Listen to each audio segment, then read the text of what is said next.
Test 2. This is the IELTS listening test. You will hear a number of different recordings and you will have to answer questions on what you hear. There will be time for you to read the instructions and questions and you will have a chance to check your work. All the recordings will be played once only. The test is in 4 parts. At the end of the test, you will be given 10 minutes to transfer your answers to the answer sheet. Now turn to Part 1.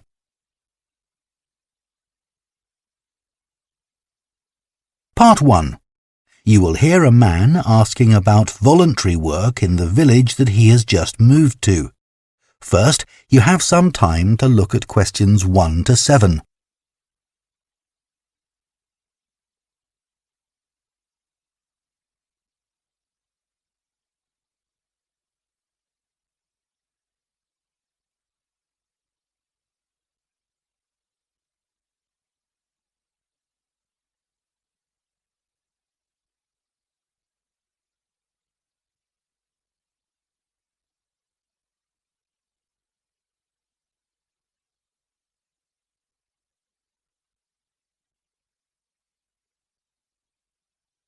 Now listen carefully and answer questions 1 to 7.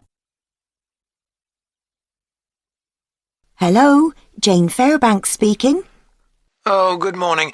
My name's Frank Pritchard. I've just retired and moved to Southoe. I'd like to become a volunteer, and I gather you coordinate voluntary work in the village? That's right. What sort of thing could I do? Well, we need help with the village library. We borrow books from the town library, and individuals also donate them. So one thing you could do is get involved in collecting them, if you've got a car, that is. Yes, that's no problem. The times are pretty flexible, so we can arrange it to suit you. Oh, another thing is the records that we keep of the books we're given, and those we borrow and need to return to the town library. It would be very useful to have another person to help keep them up to date. Right. I'm used to working on a computer. I presume they're computerized? Oh, yes. Is the library purpose-built? I haven't noticed it when I've walked around the village. No, we simply have the use of a room in the village hall. The West Room. It's on the left as you go in. Oh, I must go and have a look inside the hall. Yes, it's a nice building. Do you run a lunch club in the village for elderly people? I know a lot of places do. Yes, we have a very successful club. I could help with transport, if that's of any use. Oh, definitely. People come to the club from neighbouring villages, and we're always in need of more drivers. And does the club have groups that focus on a particular hobby too? I could get involved in 1 or 2, particularly if there are any art groups. Excellent. I'll find out where we need help and get back to you. Fine. What about help for individual residents? Do you arrange that at all? Yes, we do it as a one-off. Oh, in fact, there's Mrs. Carroll. She needs a lift to the hospital next week, and we're struggling to find someone. When's her appointment? On Tuesday. It would take the whole morning. I could do that? Oh, that would be great. Thank you. And also next week, we're arranging to have some work done to Mr. Salisbury's house before he moves, as he isn't healthy enough to do it himself. We've got some people to decorate his kitchen, but if you could do some weeding in his garden, that would be wonderful. OK, I'd enjoy that. And presumably the day and time are flexible? Oh, yes. Just say when would suit you best and we'll let Mr. Salisbury know. Good. Before you hear the rest of the conversation, you have some time to look at questions 8 to 10.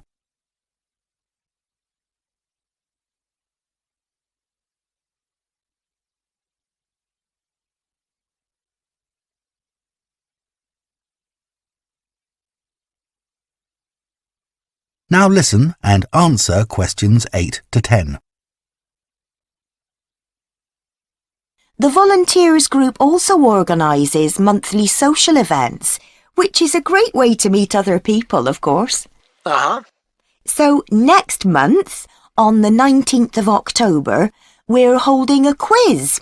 A couple of residents are great at planning unusual ones, and we always fill the village hall.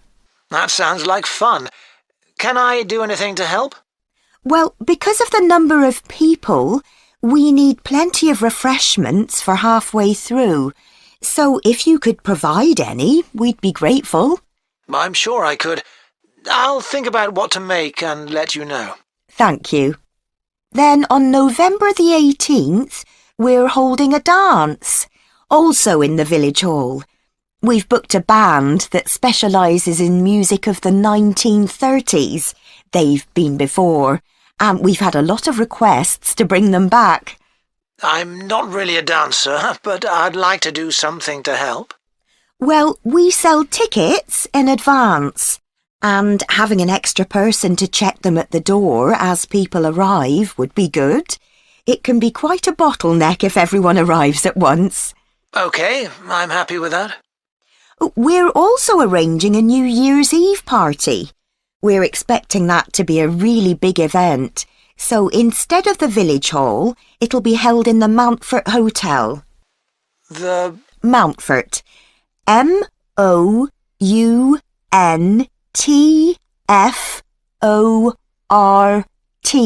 Hotel.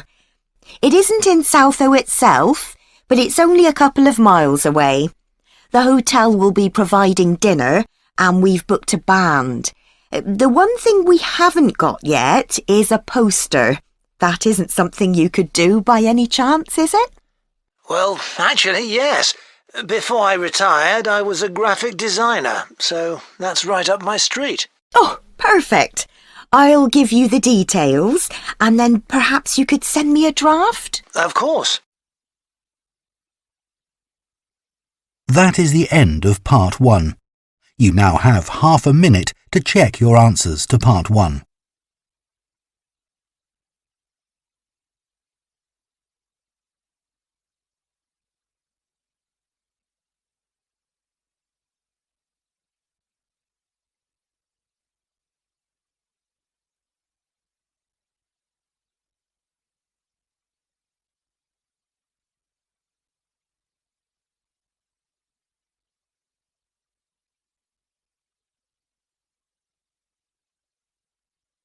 Part 2.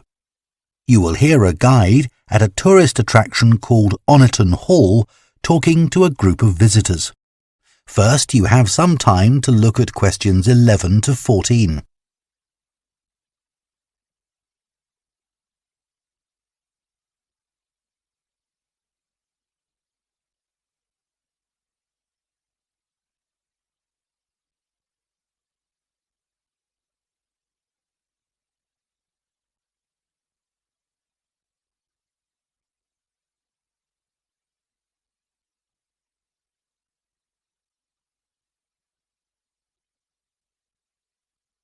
Now listen carefully and answer questions 11 to 14.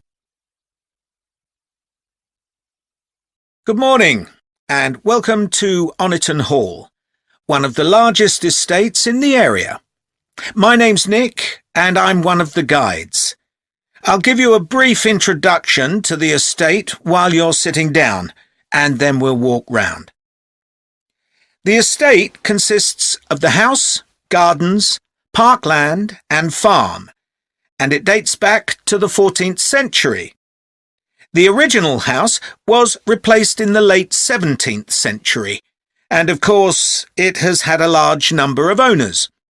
Almost all of them have left their mark, generally by adding new rooms, like the ballroom and conservatory, or by demolishing others. The farm looks much as it's always done, although the current owner has done a great deal of work to the flower beds. In the 17th century, the estate was owned by a very wealthy man called Sir Edward Downes. His intention was to escape from the world of politics after years as an active politician, and to build a new house worthy of his big collection of books, paintings and sculptures. He broke off contact with his former political allies and hosted meetings of creative and literary people, like painters and poets. Unusually for his time, he didn't care whether his guests were rich or poor, as long as they had talent. Big houses like Oniton had dozens of servants until the 1920s or 30s, and we've tried to show what their working lives were like. Photographs, of course, don't give much of an idea, so instead, as you go round the house, you'll see volunteers dressed up as 19th century servants going about their work. They'll explain what they're doing and tell you their recipes or what tools they're using. We've just introduced this feature to replace the audio guide we used to have available. I see there are a number of children here with you today. Well, we have several activities specially for children, like dressing up in the sorts of clothes that children wore in the past. And as it's a fine day, some of you will probably want to play in the adventure playground. Our latest addition is child-sized tractors that you can drive around the grounds. Before you hear the rest of the talk, you have some time to look at questions 15 to 20.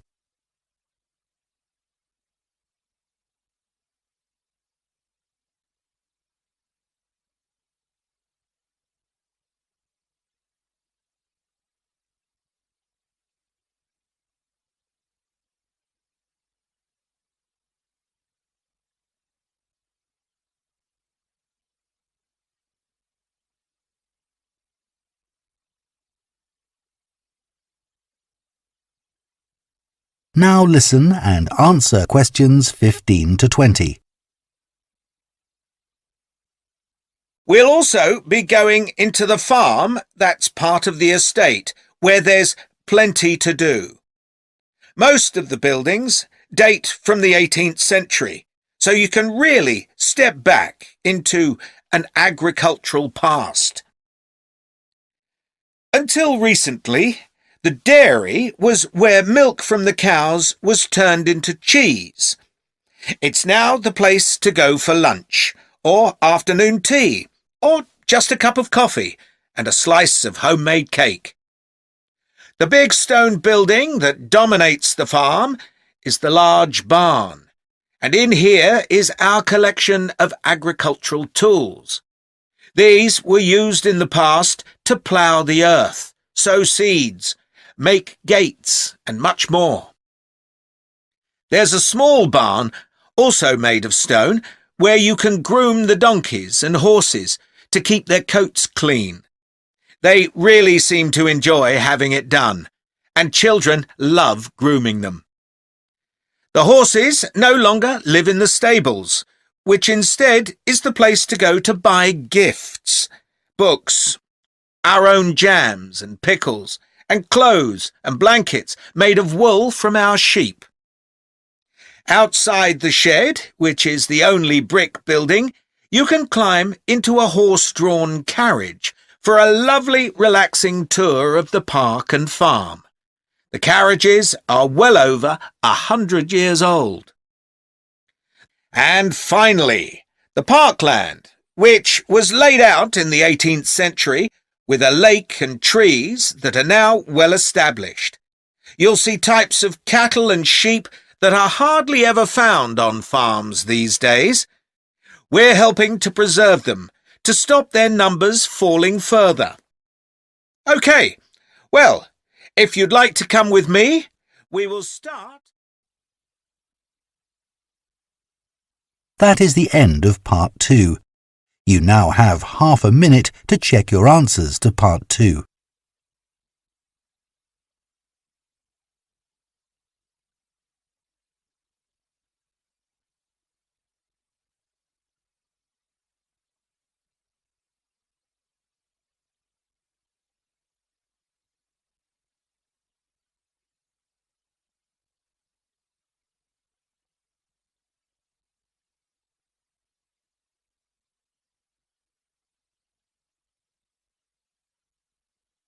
Part 3.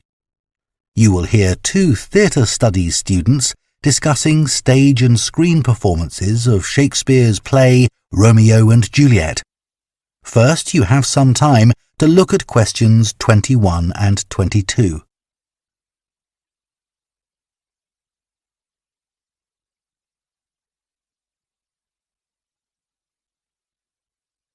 Now listen carefully and answer questions 21 and 22.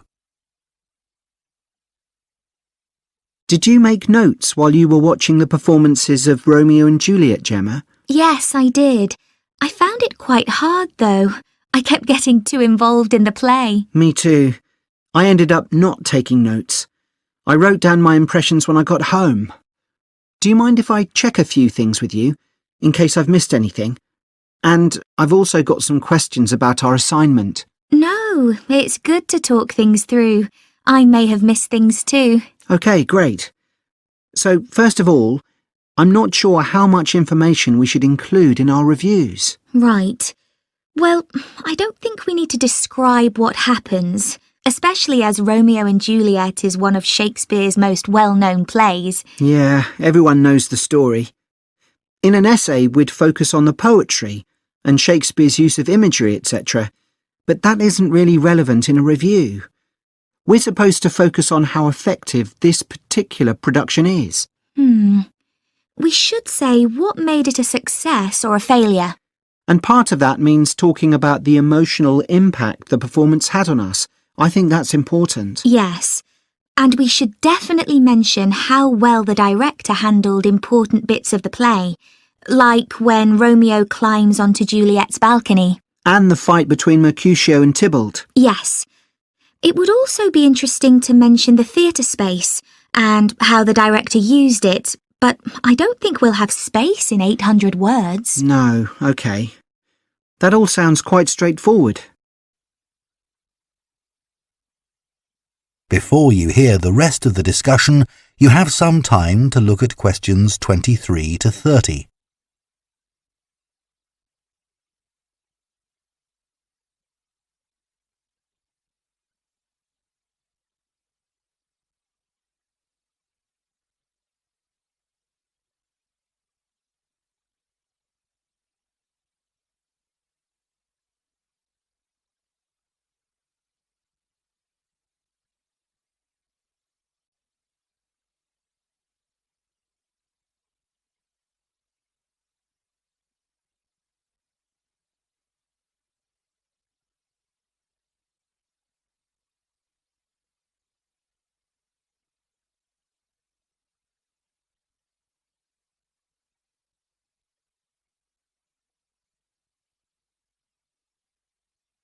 Now listen and answer questions 23 to 30.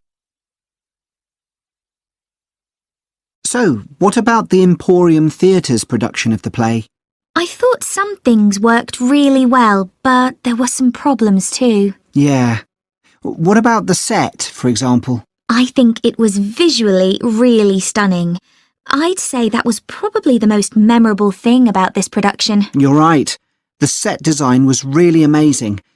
But actually, I have seen similar ideas used in other productions. What about the lighting? Some of the scenes were so dimly lit, it was quite hard to see. I didn't dislike it. It helped to change the mood of the quieter scenes. That's a good point. What did you think of the costumes? I was a bit surprised by the contemporary dress, I must say. Yeah, I think it worked well, but I'd assumed it would be more conventional. Me too. I liked the music at the beginning, and I thought the musicians were brilliant, but I thought they were wasted because the music didn't have much impact in Acts 2 and 3. Yes, that was a shame.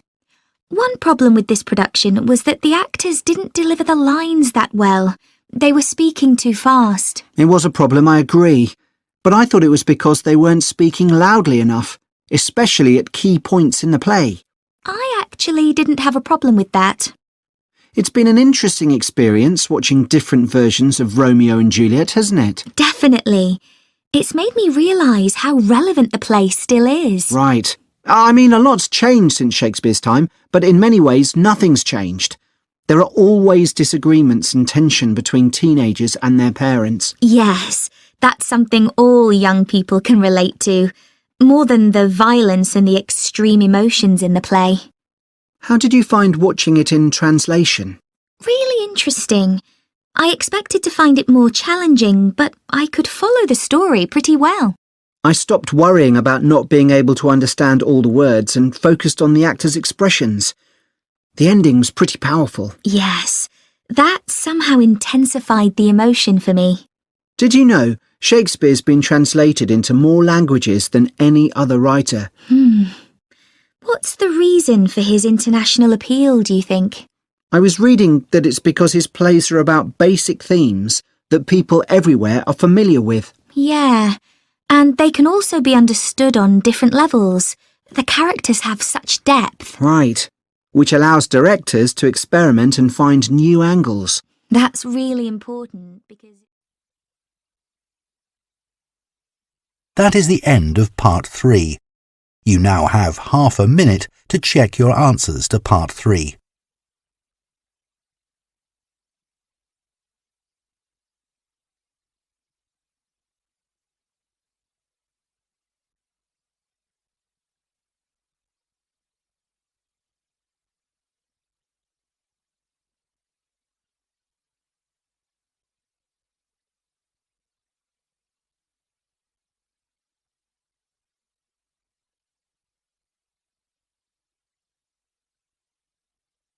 Part 4. You will hear a lecturer on a languages course talking about the impact of digital technology on Icelandic, the native language of Iceland. First, you have some time to look at questions 31 to 40.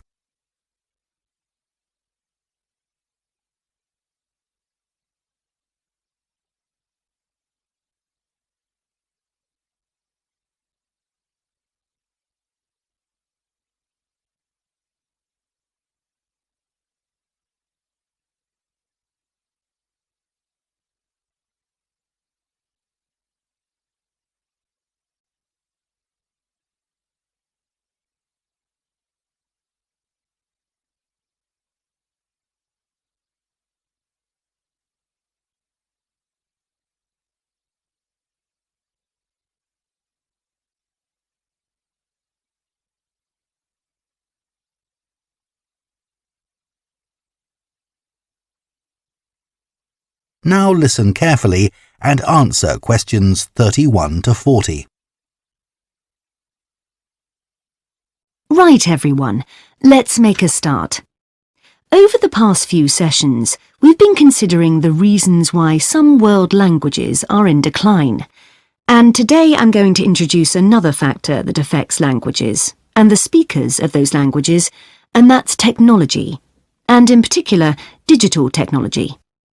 In order to illustrate its effect, I'm going to focus on the Icelandic language, which is spoken by around 321,000 people, most of whom live in Iceland, an island in the North Atlantic Ocean.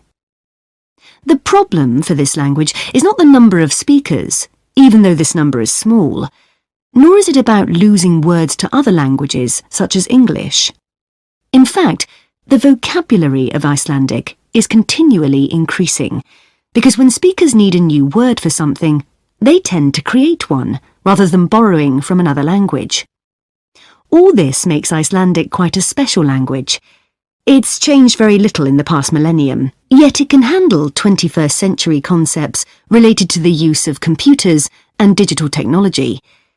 Take, for example, the word for web browser. This is vafri in Icelandic, which comes from the verb to wander.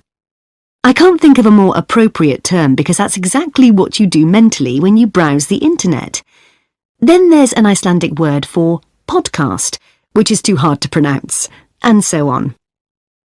Icelandic, then, is alive and growing, and it's a big but, young Icelanders spend a great deal of time in the digital world, and this world is predominantly English. Think about smartphones. They didn't even exist until comparatively recently, but today young people use them all the time to read books, watch TV or films, play games, listen to music and so on. Obviously, this is a good thing in many respects because it promotes their bilingual skills. But the extent of the influence of English in the virtual world is staggering, and it's all happening really fast. For their parents and grandparents, the change is less concerning because they already have their native speaker skills in Icelandic. But for young speakers, well, the outcome is a little troubling. For example, teachers have found that playground conversations in Icelandic secondary schools can be conducted entirely in English, while teachers of much younger children have reported situations where their classes find it easier to say what is in a picture using English rather than Icelandic. The very real and worrying consequence of all this is that the young generation in Iceland is at risk of losing its mother tongue.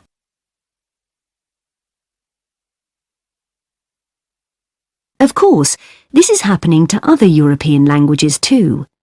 But while internet companies might be willing to offer, say, French options in their systems, it's much harder for them to justify the expense of doing the same for a language that has a population the size of a French town, such as Nice. The other drawback of Icelandic is the grammar, which is significantly more complex than in most languages. At the moment, the tech giants are simply not interested in tackling this. So, what is the Icelandic government doing about this? Well, large sums of money are being allocated to a language technology fund that it is hoped will lead to the development of Icelandic-sourced apps and other social media and digital systems. But clearly this is going to be an uphill struggle. On the positive side, they know that Icelandic is still the official language of education and government. It has survived for well over 1,000 years, and the experts predict that its future in this nation-state is sound and will continue to be so. However, there's no doubt that it's becoming an inevitable second choice in young people's lives. This raises important questions. When you consider how much of the past is tied up in a language, will young Icelanders lose their sense of their own identity?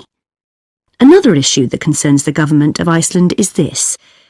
If children are learning two languages through different routes, neither of which they are fully fluent in, will they be able to express themselves properly? That is the end of Part 4. You now have 1 minute to check your answers to Part 4.